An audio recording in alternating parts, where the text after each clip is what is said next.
Welcome to the Slop Temple. We pray this video helps. You start by preparing the host, enable Hyper-V and virtualization in BIOS, then reboot. Once done, create a WSB config that maps a host folder and keeps networking on because the sandbox is ephemeral. Place Roblox player launcher. Exe in that host folder so it appears inside the sandbox.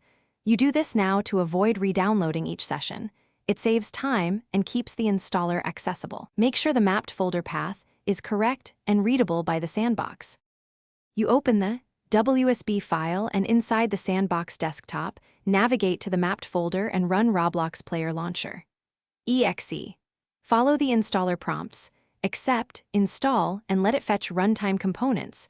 This is necessary because the sandbox has a clean system image. Once installed, sign into your Roblox account and launch a game.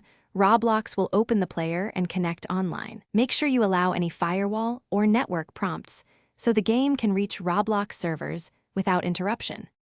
You run a Roblox game and verify performance. Remember the sandbox discards changes on close, so save in-game progress to cloud saves only.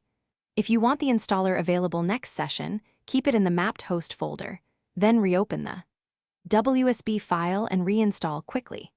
If something goes wrong, check virtualization in BIOS, confirm Hyper-V is active, ensure sandbox networking and firewall allow outbound connections, and verify your GPU drivers support hardware acceleration.